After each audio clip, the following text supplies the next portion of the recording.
Good evening, everyone. We're waiting just a moment as our audience starts to join us here in Zoom and on Facebook Live. Recording in progress.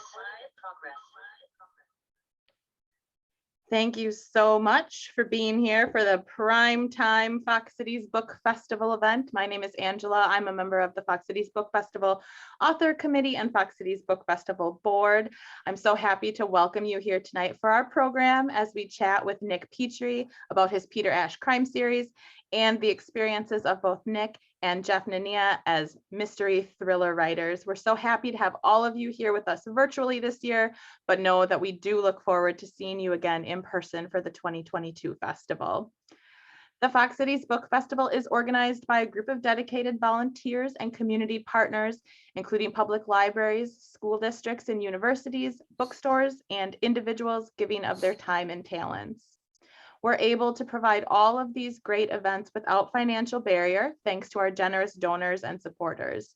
They understand the value that access to arts have on individuals, students, and our greater community. If you too think that supporting local writers, building an engaged community of readers, introducing our students to authors, and bringing free arts and culture events to our community is important, we encourage you to support the Fox Cities Book Festival. We are right in the middle of our 2021 festival, but planning for the 2022 festival has already begun. So if you'd like to help make sure that that festival is possible, consider donating. There's many ways that you can do that on the screen in front of you. Or if you're interested in volunteering of your time, reach out to us by email to connect with us about that. As we are in a virtual space tonight, we ask that during the presentation, our audience act as good digital citizens, respecting all of our speakers and each other, following the code of conduct you see on your screen. Any harassment or disrespectful behavior or language will be cause to remove you from tonight's event. During the presentation, you will have an opportunity to ask questions of Nick and Jeff using the Q&A function in Zoom. So you can type your questions in there. We will have time reserved at the end of tonight's presentation for questions, and if the question fits, we may ask them throughout their conversation as well. So please feel free to ask questions throughout their conversation. If you're joining us on Facebook, you can put your question in the comment box of the Facebook Live video. And now, the reason you're all here tonight, it's my pleasure to introduce our guests, Nick Petrie and Jeff Nania. Nick Petrie writes the best-selling Peter Ash crime novels, including The Drifter, Burning Bright, Light It Up, Tear It Down, The Wild One, and The Breaker, which was out earlier this year. His work has been nominated for or won the Edgar, Anthony, Hammett, Barry, and ITW Thriller Awards. He lives in Milwaukee, Wisconsin. In conversation with him tonight is Jeff Nania, a mystery author and feature writer for Wisconsin Outdoor News and other publications. Figure 8 and Spider Lake are the first two books in the Northen Lakes mystery series he writes. The third book, Bow Cutter, is available now as well. His series draws upon his years serving as a decorated sheriff's deputy and his knowledge of Wisconsin's natural resources and conservation issues. So Nick, Jeff, thank you so much for being with us tonight. Before, as we let you two get into conversation, which I know we'll all enjoy, can you both just start, in case we do have audience members that are not familiar with your books, give us just your elevator pitch of what your series is about. And I'm going to turn my camera off and let you two join in conversation. Nick, you're the guy. Sure. Well, I write a series about a guy named Peter Ash, who is a Marine Corps veteran who's having trouble adjusting to life after his war. And it's based on conversations that I have had. His character is based with conversations I've had on with veterans for quite a few years now about what it's like to sort of go through that experience and what it's like to try to sort of restart your life after something that's that kind of profound. And these are, I'm very interested in character. So these are essentially character-driven novels, but they move along pretty quickly. Peter's sweetheart is named June Cassidy, and she is a regular character. And in the Breaker, the new one, she actually has quite a large role. It's as much of a June Cassidy book as it is a Peter Ash book. And Peter's best friend is named Lewis, who's a career criminal who sort of shows up when things get strange to be helpful. But Lewis is also sort of an interesting character in his own right. So that's sort of Peter's little world. And I think the elevator doors are opening. So how about you, Jeff? My books are, it starts with figure 8 and is about a police officer patrolling South Madison. In my first career, I was a law enforcement officer and I patrolled that area, and things change. He runs into a difficult situation and through fate ends up in far northern Wisconsin. And he embraces the natural resources of Wisconsin and how they seem to be able to heal him. He's got a lot of healing to do. And he's a guy pretty much like all of us, just trying to find his way through things and trying to figure out where he needs to be. He's a guy who believes strongly in justice. He's a good guy. He's a good neighbor next door. And starts out with figure 8 there, and he established himself pretty well in northern Wisconsin, and the books continue from there. All right. Well, so now I have one question that I have. Nick, Peter Ash is a really strong character. He's strong enough that he's able to carry the story in many different situations in many different books. The Drifter, the first book in your series, Peter Ash. How did you come up with Peter Ash? The guy, not the Drifter, the story, but the guy. Well, that's an interesting question. And I'm not, a lot of writers, I think it's a I won't say it's a mechanical process, but there's they begin with an outline, they begin with character sketches. I sort of begin with a situation. So I saw in my head a guy climbing under a porch after a large, ugly, very angry, very smelly dog. And that's how the book begins. And I didn't quite know what he was doing there or why he was willing to climb under this porch to extract this dog. And so I had to sort of come up with those components. And I wanted to write about a very capable person. He's a Marine Corps veteran, so he definitely has some physical skills. And you see him use those skills in the book, but he also has some problems. He's got post-traumatic stress from his time in the military, and it shows up as a kind of claustrophobia. So if he's inside for more than 20 minutes, he begins to have a panic attack. And so I wanted to really show what that might feel like. And I wanted to share with readers who didn't really who didn't really have an understanding of what veterans were coping with coming home. I wanted to sort of explore what that might be like. And all of that came about because I was working as a freelance home inspector. So if you bought a house, you would hire a guy like me to tell you what was wrong with it. And in the 2008, 2009, 2010, I had all these customers coming back from overseas who had been veterans or had been in the military and were coming home after the surge. And sort of the stories that I heard from these men and women, I really didn't honestly quite realize what that was like myself. So I wrote this novel as much to explain, to help myself understand what they were going through, as well as sort of maybe explain to other people. We are, I'm sure none of the viewers are new to this idea, but we have this all volunteer military, and we have become a society where really a very small number of people take on that role and responsibility for the rest of us.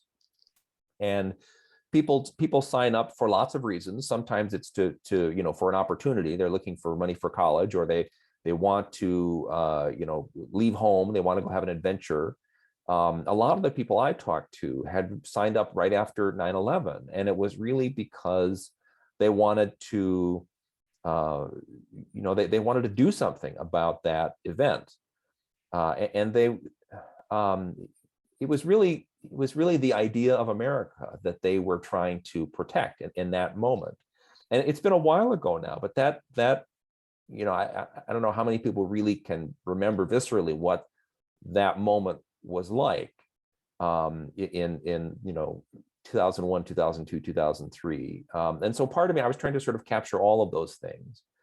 And Peter Ash just sort of emerged from all of that in a way kind of out of whole cloth. I mean, that's who he was from the beginning, and it's who he is now. But in terms of the series is following Peter. You can read them in any order. You won't get anything, you won't miss anything. But the series does progress a little bit from book to book, and what we're seeing is Peter's path toward his recovery. So in the second book, he falls in love with a woman named June Cassidy, who really is his equal and his match in many ways. Peter's kind of a he's kind of a piece of work, and June is a piece of work as well in her own different way. And so we're watching Peter work through the struggles from his time in combat, and we're watching that relationship develop and grow. And we're watching Peter's friendship with Lewis develop and grow. So that's really kind of the things that interest me as a writer, is human relationships, and told hopefully in a story that moves along with some excitement and a little bit of adventure, and as much tension as I can build into it. So that's kind of where Peter comes from, and that's the journey he's going on. But also, Peter's not just a vet that came back and is trying to sort himself out. He's got skills. The guy has skills. He can actually do something. Well, he's got multiple skills, actually, because in Peter's story, he grew up in northern Wisconsin. He grew up outside of Bayfield, and Peter's dad and uncle are building contractors, and part of that is because I used to be a building contractor, and I wanted Peter to have some of those physical skills. So Peter's rebuilding a front porch, because that was always one of my favorite projects when I was a contractor, was rebuilding a front porch. And so he has those skills, but he also has those combat skills. But he's not somebody who is super gung-ho, who's always looking to beat somebody up. Peter really is also looking to help people. He's trying to be useful in the world. And again, that goes back to the many men and women I met who had been in the military. And one of the reasons that people join up is to be of use, is to try to make the world a better place. And that is very much part of Peter's DNA as well, is to try to help people. And he's always a little reluctant when things get a little ugly. Peter is never really the one who instigates an act of violence. He's never the one who starts the fight, but he's always the one who finishes it, as one would like in an action hero. Yeah, that's he's definitely not a starter. He's definitely a finisher, and he does have this PTSD, and it's one of the characters in my book suffers from it, and a lot of people do. And it really does impact people's lives, and it manifests itself in so many ways. And so your description of PTSD is spot on. And so how did you get there? Well, I'm not quite sure where. I mean, I've read all the literature. I talked to people. In Peter's world, he calls it the white static. That is just the description of how sort of that feeling of, I mean, it's Post-traumatic stress, so you're absolutely right. There is many different forms of that as there are people who suffer from it. Some people are agoraphobic, some people are claustrophobic, some people don't like crowds, some people don't want to be alone. It's incredibly varied, and it really depends on what are the circumstances that were occurring when your brain pathways were being altered, which is really what this is. This is a normal biological process that happens so that we're in a stressful or traumatic situation, and our body adapts and changes so that we're more likely to survive the next time that traumatic or stressful situation occurs again. And it's not just combat veterans, obviously. It's cops and firefighters, and if you've been through a natural disaster, if you've been assaulted, there are many triggers for it. And there was a really interesting piece on Chicago Public Radio a few years ago talking about inner city kids in Chicago, and how just the process of growing up in a really lousy neighborhood where you're getting shot at, right? Or you have to run to school and run home to avoid getting beat up if you're lucky, right? So growing up in a place like that, all those kids have post-traumatic stress. And it affects their ability to learn, it affects their ability to thrive and to keep a job. And so it's a very real thing. So the white static begins as sort of a tickle at the base of his spine, and sort of works its way up and turns into sort of a foam, a white foam, and then sparks until it kind of fills his head, and he feels the tension in his shoulders and his chest. It gets harder to breathe, and that's really what a panic attack kind of feels like. And I really had no idea how good a job I may or may not have done with this, but as the series progress, I hear more and more from mostly from combat vets with post-traumatic stress. Although I just had an email this week from a firefighter who read The Drifter and realized that all of the problems that he'd been having were because of post-traumatic stress. This has happened to me more often than I can say, that I get an email saying, reading your book helped me understand that I'm not going crazy, that I have a problem, that I have post-traumatic stress. And especially in our military, this is a culture of toughness, where nobody wants to show weakness, and it's really seen as it's your fault, but really it is a biological process, and it's not irreversible, and there are lots of ways to work through it. And again, that's kind of part of what I'm trying to show, is to humanize what this is like, and to show some very simple techniques that people can use to work their way through it. Every once in a while, somebody sort of makes fun of me and says, "Oh, this kind of hippie stuff that Peter does, right? Peter, meditates. Peter does yoga." But this is what the Army recommends that people do. So if Peter's a hippie, then the Army's kind of a hippie organization, I guess. And I'm not sure anybody would characterize the Army as a hippie organization. But these are things that have been proven to work, and they're simple, and it's not medication. So that's kind of part of what I've been trying to do with this.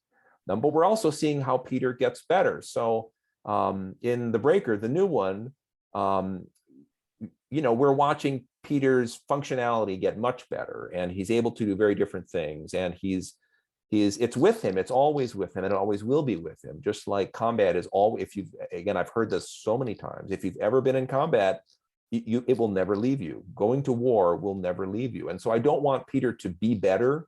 I don't want Peter to get past it. I want Peter to learn how to better live with those memories and that experience. Well, I think your books provide a protected environment for someone to read, and reflecting how this is working with Peter communicates to them. But you'll see, it's not them laying on a counselor's couch telling a story. It's reading a story, and they're saying, this looks like me. This sounds like me. Well, and this is what what every writer wants, right? You want the same thing too. And I can hear it in how you describe your character, which is, we all want people to see themselves in these characters that we're creating. I mean, that's the goal, is to, you know, we all do have, as human beings, something in common. And that's what's so wonderful about reading and writing, is it's an experience of empathy where you're putting yourself in somebody else's shoes, you know, for a few hours or a few days. You know, I'm with you. It's a beautiful thing. And reading is, I mean, I started out as a reader. I started out as a fan. I'm still a fan. I meet people I've been reading for 20 years or 30 years or 40 years, and I turn into a total fanboy. You know, when I bump into one of these men and women, it's pretty funny. Well, so, you know, this is you've kind of answered this, but this is one of the questions that came in. People want to know, I know that you were a contractor. I see some of you in your character. Are your characters based on people that you know? Are they based on real people? Some of them are a little bit. I always sort of steal bits and pieces, but they're also kind of all me in a way, right? So you know, Peter has very much my sense of humor. Peter has I have a very sort of profound sense of right and wrong. And that's very much in Peter. But Lewis, you know, who is a career criminal, Lewis is that part of me who I don't really want to obey the rules, right? I want to do whatever I want to do. I don't want to have to be nice to people all the time. You know, I mean, when we all have that piece of ourselves, right? We all have that part of ourselves that are, you know, we're nice to our neighbors and we mow our lawns and we try to be good citizens, but we don't always exactly want to be that way, even if we know that we are, you know. So, and I think that's part of what's fun about both writing and reading about somebody who is kind of outside the law in that way, is we get to vicariously kind of live through that. Lewis definitely does not care for the rules, no, unless they're his own. No. And Lewis, the funny thing about writing Lewis is, I think people like Lewis as much as Peter, if not more. Lewis has his own little fan club, which I think is really funny. Although I like him, he's somebody that I would like to hang out with. I mean, that's part of the fun of writing, is you get to dream up these people that are fun to spend time with. But every once in a while, I drop somebody in. There's a character in my third book that I didn't necessarily realize this at the time, but I was really channeling my literary agent. So just sort of this kind of manic energy and enthusiasm and expertise. So she showed up and she recognized herself right away, which is kind of funny. And I did put my mother-in-law in the new book, who's 98 years old, and mostly because I wanted to capture the rhythm of how she talked and how she sort of her way of living. Although the woman who finally really showed up in that book is very different from my real mother-in-law. The character in the book is 98 years old, but she lives on Scotch and Girl Scout cookies. And her husband used to be a bank robber. So that's not really my mother-in-law. But so you start somewhere, right? You find a place to hang your hat, and you go from there.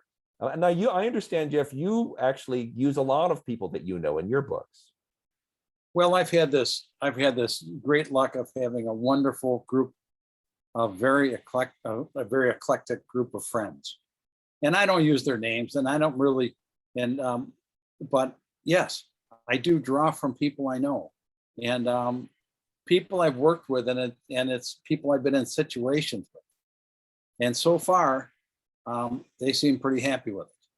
I never admit it. Of course, there's a disclaimer in the book. No, never admit it. This is a fictional account, and I explain that to people all the time. But yeah, and I enjoy it, and and so do they. But yes, I do. So, one of the things, Nick, that people wanted to know is, in your experience, so in the last 5 years, how has the publishing business changed? Oh my goodness.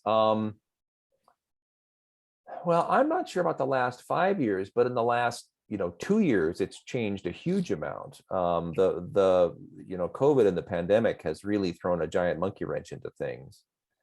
Um, you know, I mean, going back to, I mean, the point where there are a couple of inflection points with publishing, and one is when cable television became available, everywhere, right? So suddenly people have so much more to do than read a book or watch 3 channels.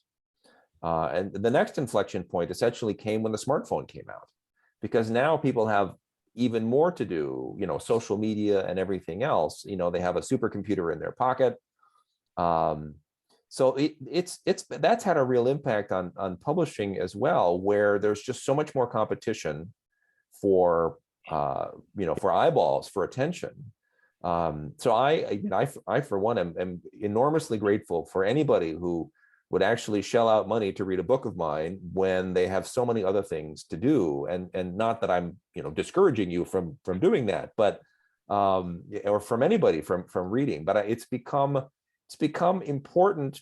I think it's become important to support writers in a new way, because the readership has gotten smaller. And I'm a giant fan of independent bookstores. I know you are too, Jeff. And it's because they are really the incubators for readerships and to help new authors find those readers. So I mean, that's something that I didn't really realize the place that independent bookstores held in that ecosystem. And we have, independent bookstores have supported us. We've just had a great time with them. I was with one today and I was having a ball, I really enjoy it. But they, as a reader, as a lifelong reader, just like you, there's a connection between those independent bookstores and me, and the people that come in the door. That this one today is such a wonderful place, and everybody's just milling around looking at books, and there's books everywhere in every corner, and people are saying, "Oh, look at this!" And this, it's an excitement. And during COVID, book sales, we did pretty well in book sales. So yeah, my sales are up as well, which is really, and I think a lot of people's sales are up, but it was really hard for bookstores that couldn't pivot to that environment. Bookstores that didn't really have a web presence, that hadn't figured out how they were going to either sell online or reach their customers online. Or my local independent is Boswell Books, and you could call in an order and go wait outside. They would fill your order, bring it outside. You could you'd give them your credit card number on the phone. As well as doing online purchasing and everything else. But not every bookstore, especially the smaller ones, were really on that the way that the more established places are, or just didn't have the head start. So I think that's been really problematic. But books are selling, and that's a lovely thing. But the publishers are consolidating, and I mean, it's the world of business is getting harder for the small fry. So it's another reason why I really love independent bookstores and try to spend my money there. And I know they did struggle. I mean, everybody struggled in one shape or in some way, and I'm glad to see that none of our little bookstores closed. Yeah. They stuck it out, and it was very funny that they had this drive up, call your books and order them, and drive up, and we'll take your credit card at the door. Mm-hmm. And it was just all sorts of little innovations that they did. So, small business owners have to adapt, and it's I don't know. I ran a small business for many years, and I am a giant fan of anybody who can make that work. And I know that you have to work long hours, and you're often not paid very much, and you have to innovate constantly. So it's you know, especially in this day and age, somebody running a small retail bookstore is you know, kind of a miracle worker as far as I'm concerned. And, you know, we've had a lot of, there's some questions. So Nick, here it is. Are you ready for this? Ready? Okay. Question is there going to be a movie? And are you playing Peter? I am not playing Peter, and there is no movie. I'm talking to some folks about a TV series, but you know, haven't signed any contracts.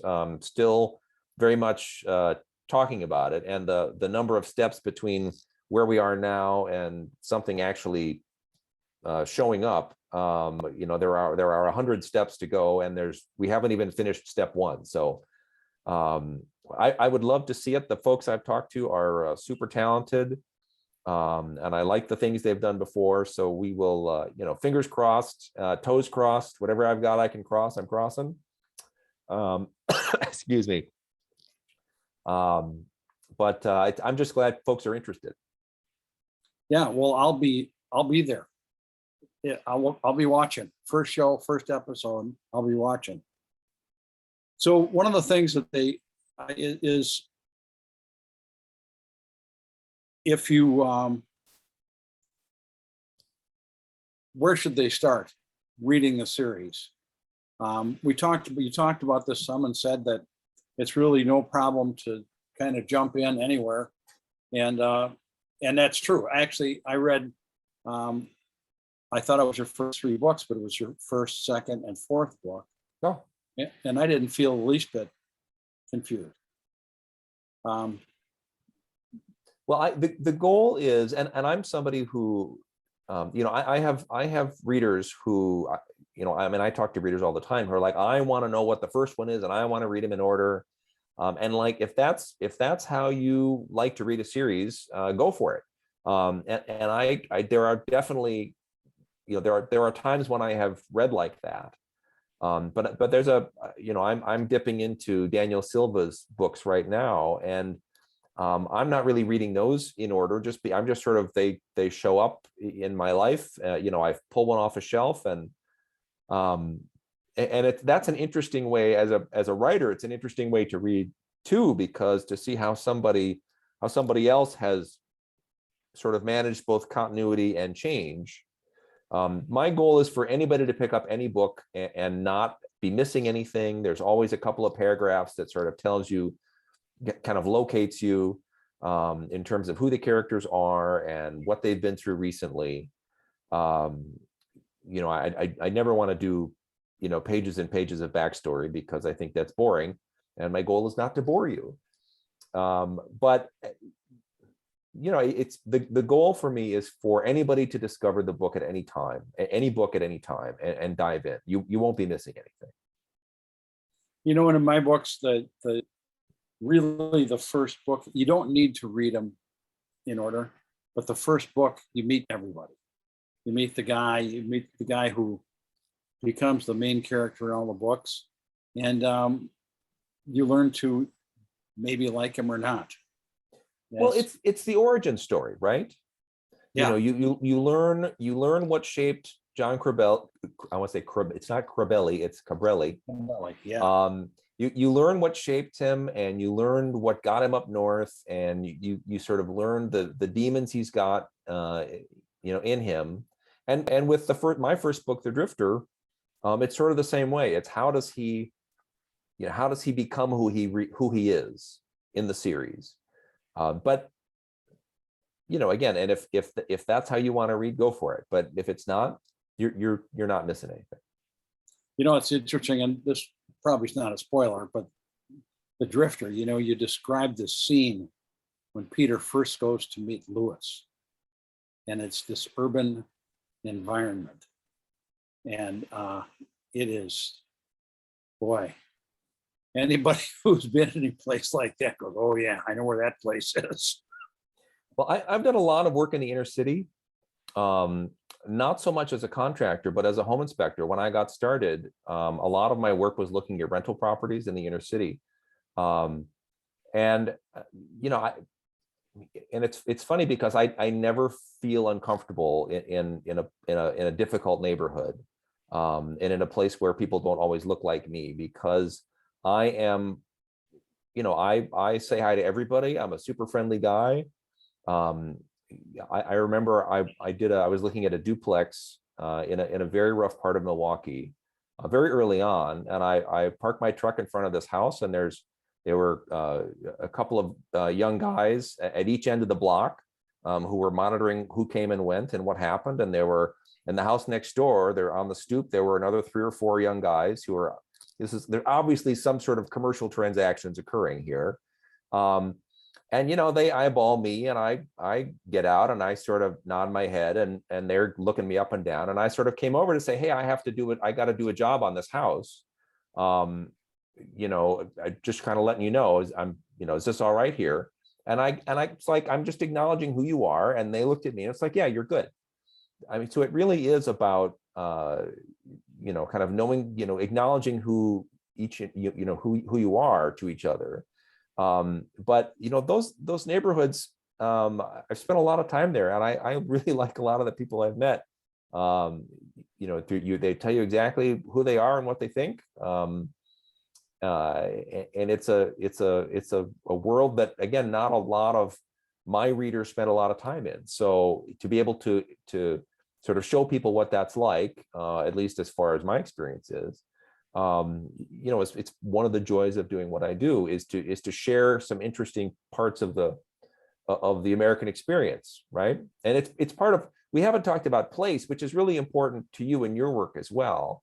But so each of these books is set in a different place.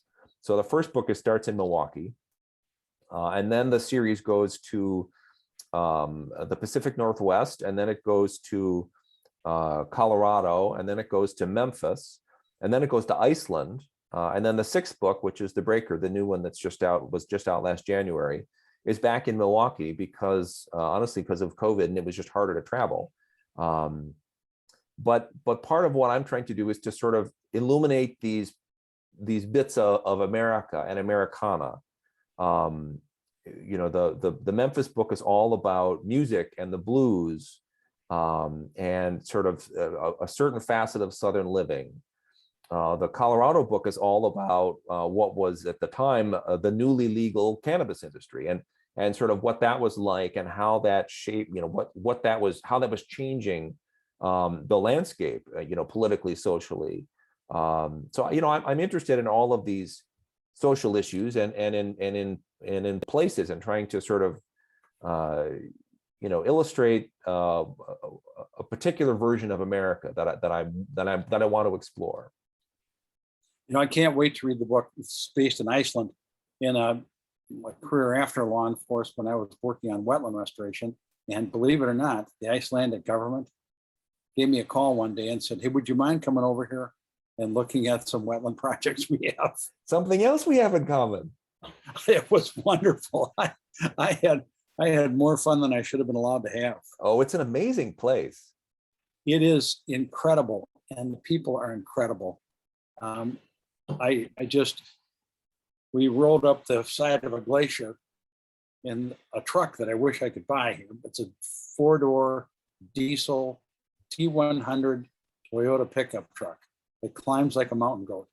We climbed the side of the glacier and first looked out at this wetland project we were going to work on. And it was about 7,000 acres. And it was breathtaking. It absolutely was stunning. And so I'm looking forward to that. Well, so now, all right, Nick, what's next? Peter Ash, are you going to kill him off? Are you going to leave him behind and move on? What's going to happen? Well, actually, I just had a conversation with my editor on Thursday, where they are so enthusiastic about the book that's coming out in January, the new book called The Runaway, that they really want to make sure that I'm writing another Peter Ash. So I've been playing with the idea of doing something else, and they really twisted my arm pretty vigorously. So I'm actually I'm now about 3 pages into another Peter Ash story. It begins in Milwaukee, and it's going somewhere else. I'm not quite sure where that's going to be. It might be Houston, because Houston's actually a really interesting city as well. So that's kind of what I'm working on. And I would like to do some non-Peter Ash stuff, but I also have to, I have to find the right project to divert from this. So that's going to be an interesting thing to think about. That's definitely sort of on my list, but I have to, I do have to keep my publisher happy with me. So what are you reading now? Well, I tell you, I read this not too long ago, and it really knocked my socks off. So back to sort of reading series in order or not in order. There's a sort of a side conversation to that, which is, are you somebody who, when you find something you like, you go get every one of them and read them all in a row?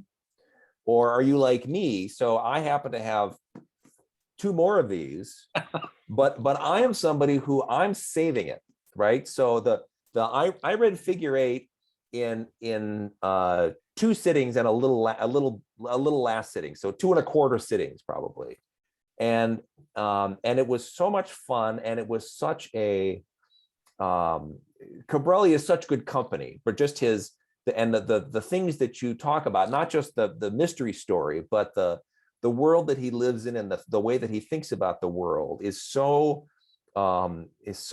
charming and comforting that I'm sort of saving the next 2 for when I need a dose of that in my day. So I'm I don't know, maybe it'll be the next piece of bad news day. Something terrible will happen in the world, and I will just say, I need to dive into Jeff Nania a little bit and to remind me that the world is okay. So that was the thing that I read the latest that I've enjoyed. I'm also going back to the Lawrence Block's books. I don't know if you've ever read him. He's got a great PI character named Matthew Scudder, and there are 14 of them, or maybe 16 of them, and I've read them all at least twice, maybe 3 times. But that character is, to me, one of the most compelling characters. He's an ex-cop who accidentally killed a little girl in the line of duty, and so it's kind of ruined him, and he's a raging alcoholic, and the series follows him down to the bottom and into recovery, and then sort of back out of recovery. But the first ones, the early ones are very capable, they're very engaging, but when you get about a third of the way in, they really become kind of magnificent. I don't know if Lawrence Block was just channeling something, or if he just really became just sort of found his own as a writer as he went. But those I've been rereading those, and those just knocked my socks off. And I recently read the latest Michael Connelly Lincoln Lawyer book called The Laws of Innocence. And Michael Connelly gets a lot of praise, deservedly so, obviously. The thing that was remarkable to me about this book is this was the first crime novel I have read that includes COVID and the pandemic, and does it in a really interesting way to me. And it's just dribbled in.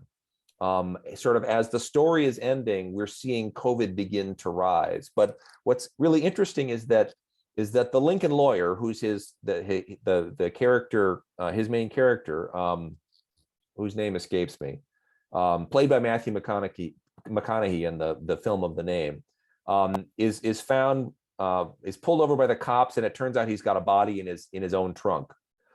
So a chunk of that book, he is defending himself from prison. So it's a prison novel, and at the same time, the reader is watching COVID approach and the lockdown approach, and so you feel what it's like to be in prison from our perspective of life in lockdown, and the two just kind of play off each other, and it's a very light touch, and there's you it's really barely, there's just at the very end where his a friend of his comes to visit him in prison who's wearing a face mask, and he's like, oh my God, is this real? And it's like February of 2020. So it really is just as it's starting, but for the reader, it's this sort of creeping dread of it coming, along with seeing our character in jail and the claustrophobia of that. And plus, it's a really fast, quick read. I mean, Connolly's again kind of amazing. But so those are sort of the things I've been reading. What are you reading? Well, first of all, I want to say this is a life's lesson you've just passed. It is always a bad thing if you find a body in your trunk and you don't know how it got there. Always bad. That's never happened to me. Although now I hope I didn't give you any ideas. No. But, well, you didn't give me any ideas, but I do think that would be bad. I have found a body in a trunk, and that wasn't. You have? Yes, I did. How long had it been there? This is not for this interview. It had been there a long time. Oh yeah, no, that's no fun. So anyway, first of all, I never read one author consistently, one book to the next. I read a book, then I'll read something in between, except I read Burning Bright, The Drifter, and Tear It Down, one right after the other. And it was because you just don't want it to stop. And from the perspective of justice, there's nobody who hasn't been victimized that doesn't want Peter Ash to show up when somebody's stealing their wallet, when somebody's taking their car, when something like that.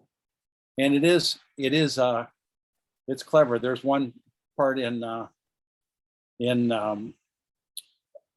second book, I think it's the second book, where he meets June, but they're climbing through these trees. It is just great. And your books were best described by my old police partner, and he said, the guy lulls you into complacency. There's all sorts of action going on, and you just get wound down from it, and you're taking a breath, and you feel pretty good. Things are going to go smooth from here, and then he hits you again. And I said, that's exactly right. And I also am reading a book called 14 Miles to Oshkosh, who was written by a Wisconsin author, Jim Gould, and it is a different kind of book, and it is charming. It is kind of a coming of age book of a boy, and it's really good. I'm about a third of the way through it, and I'm enjoying it. But I hope for me that Peter Ash keeps going. I've got some great ideas for you. And well, you got my email. Let me know. I'm happy. I'm always happy to steal ideas from anybody, Jeff. Okay, well, now I think that we're ready for questions from the audience. I'm back, and I do have a few. So a question that we get asked a lot. So this is for both of you. And first of all, I just have to say, we are very blessed in Wisconsin to have a state filled with a lot of talented and accomplished authors. And I feel very grateful to have both of you, such talented, and you have such depth to both of your stories. There's so much impact, both social justice issues and bringing the awareness that you do, Nick, to those issues, and Jeff to conservation, and really having a strong sense of place in Wisconsin too. So if I haven't said it enough already, thank you for being here. Thank you for representing Wisconsin so well, and for being a part of our festival too. Well, thanks so much for having us. We appreciate it. Thank you very much. It really is. This has been a nice experience. It's been great. Thank you. So a question that we often get, and I will admit I had not heard this term until I started being involved in the festival, is pantser or plotter. Are you familiar with this term? I'm familiar with the term. So when writing a book, do you have a firm grasp on how your stories will develop? Do you outline? Do you know the ending before you begin? Or do you jump in and the story develops along the way, and then because of the genre that you write in, do you then have to go back and add some of those twists and moments of suspense? I am a pantser, which is to say I make it up as I go along. If I know too much in the beginning, it kind of clogs up the works. So my goal is to start with a situation. So the Breaker, for example, the new book starts when Peter is getting coffee with June and Lewis outside the Milwaukee Public Market downtown and sees a guy with a long gun under his coat walking into the public market. Well, so that can't be very good. And so Peter and Lewis go in after him and the story unrolls from there. But I didn't really know much more than that. I was thinking about Milwaukee and some of the things that make Milwaukee what it is. And I wanted to write a little bit about sort of technology, which had been very, very much on my mind with all the Google, Facebook stuff in the news.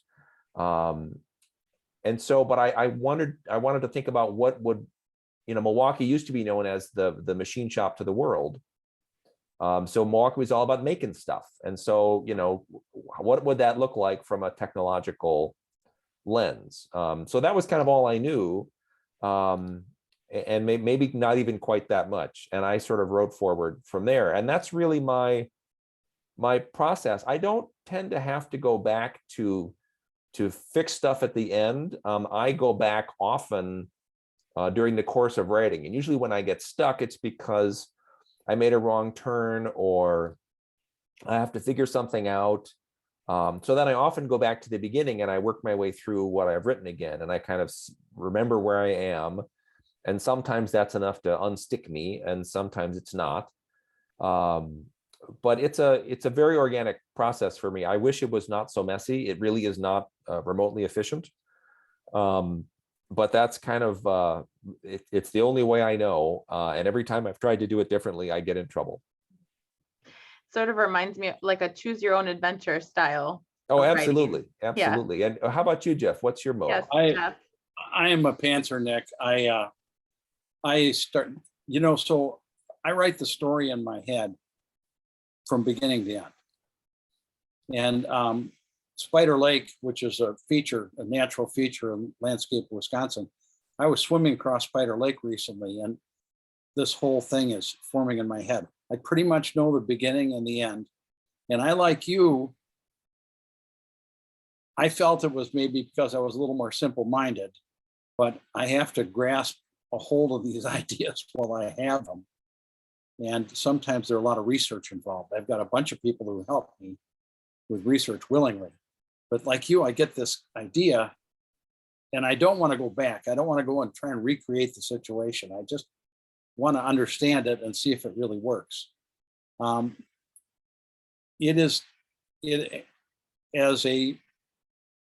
another writer told me, it is a messy way to write.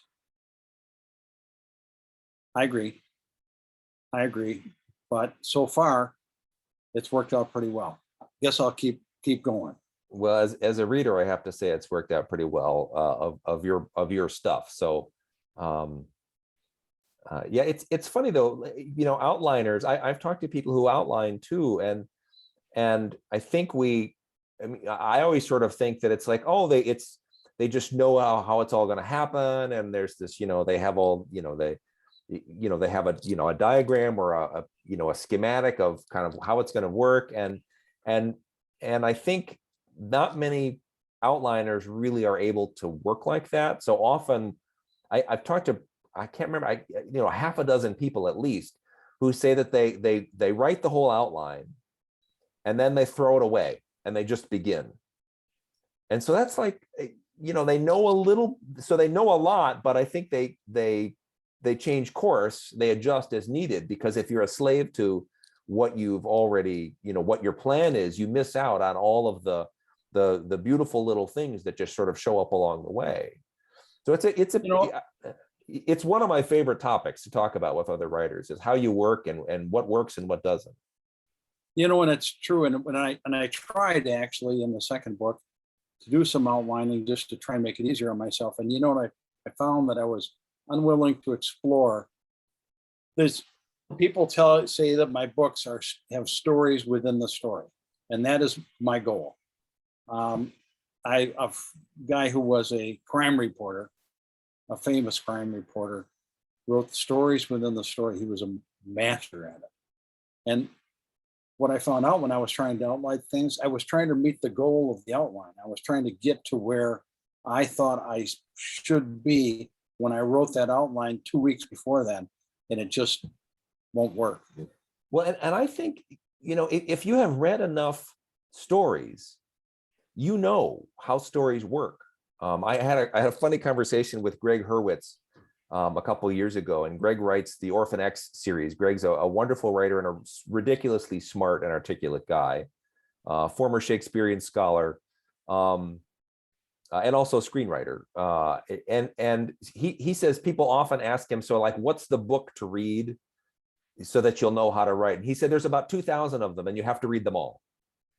But if you are a real reader, right, you know how stories work, and so you just have to listen.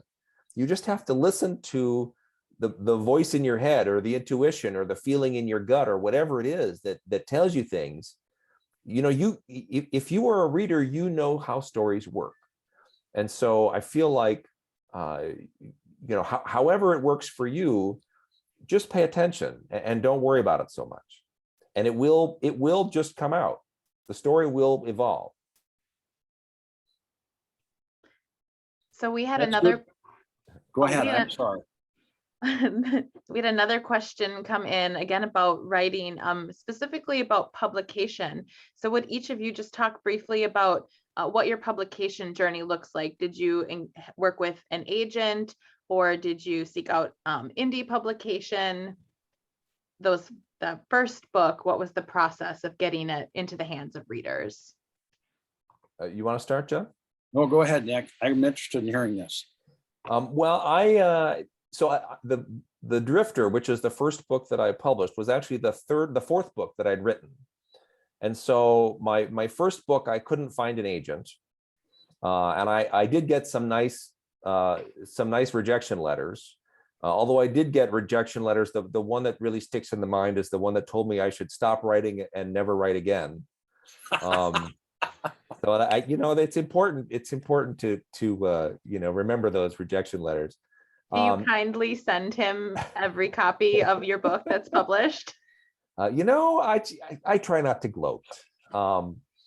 But the second book, I found an agent who was not a very good agent, and I found out later was an agent that actually had a long reputation for taking advantage of people.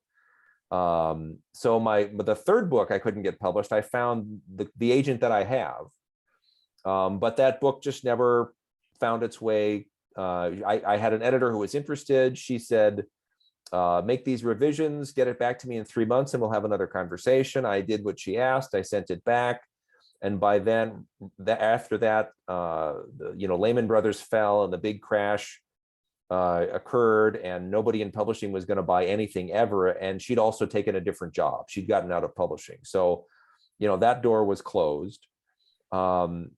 And then I just sort of decided I was going to write something that was just for me. I was going to write the book that I wanted to read. And I had this stuff that was going around in my head. I've been talking to these clients of mine who were veterans. The foreclosure crisis was going on, and I had a close-up view because I was inspecting houses that were being foreclosed on. So that was a part of that. That's also a part of that book. And so I just was trying to get this stuff out of my head and into some kind of story form. And then I when it was done enough, and when Margaret read it, Margaret's my wife, and she's my first reader, and she said, look, I'm tired of hearing you talk about this book. Will you either shut up or put it in the mail? So I sent an email to the agent who I'd found that couldn't sell the last book. And I basically, it was as if we'd never met. I had no idea if she'd remember me. So I sent her an email saying, I don't know if you remember me. My name is Nick Petrie, blah, blah, blah. And then kind of a standard query letter that I had spent, a couple of weeks crafting this, classic sort of 3-paragraph query letter. And I got an email back about 2 hours later saying, of course, I remember you. I always felt bad about what happened with that book.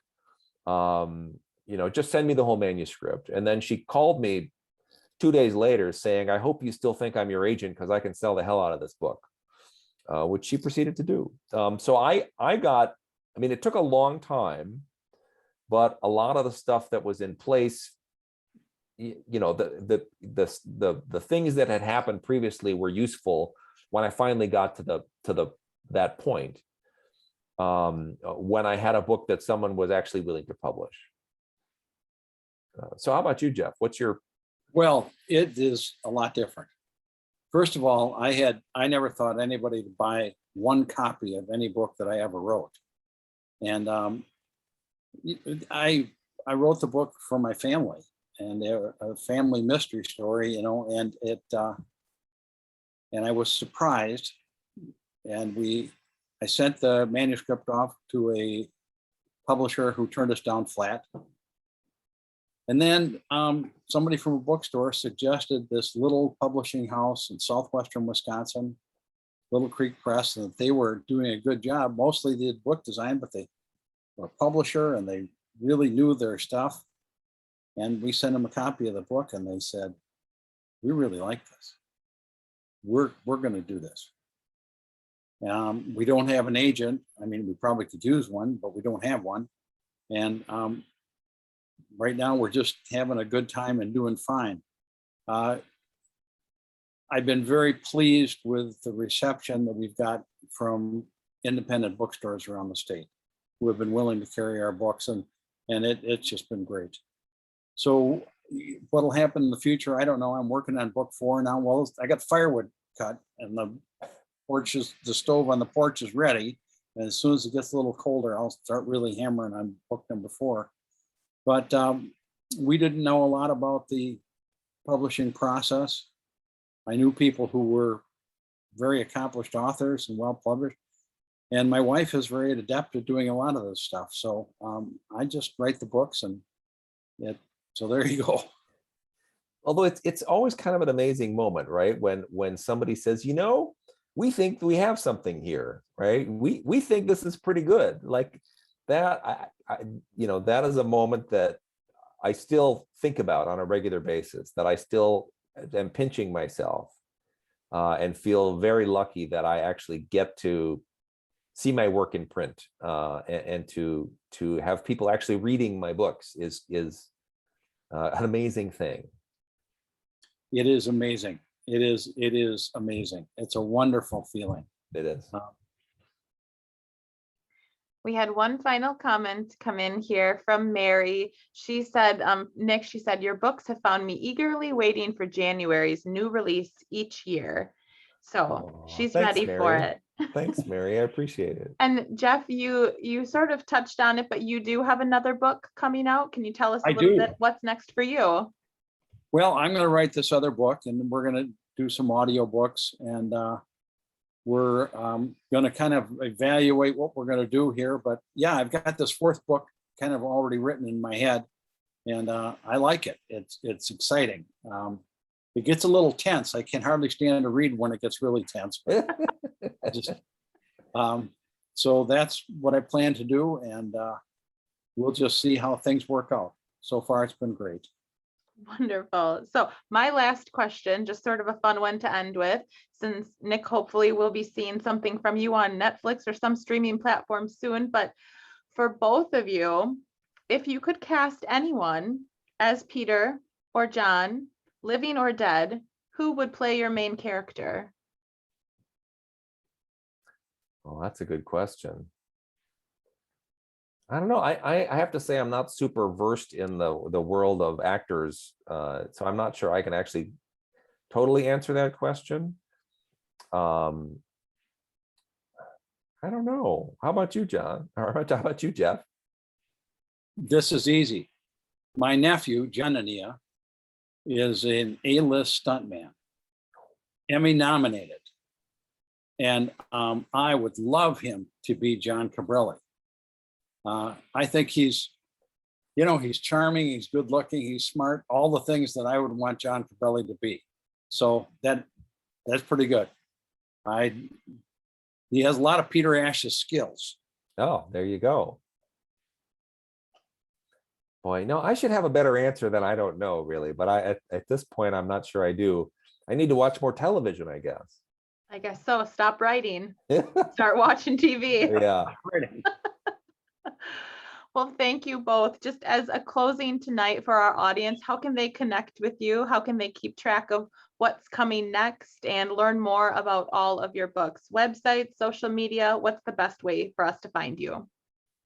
Oh, all of the above. My website is not super duper up to date. The new book is not yet up on it, but you can find me on Facebook or Twitter or Instagram as well. Actually, on the one thing to my website is you can sign up for my newsletters. You'll get updates and little excerpts of the book and all kinds of stuff on the newsletter every month or so, if that's something that's of interest.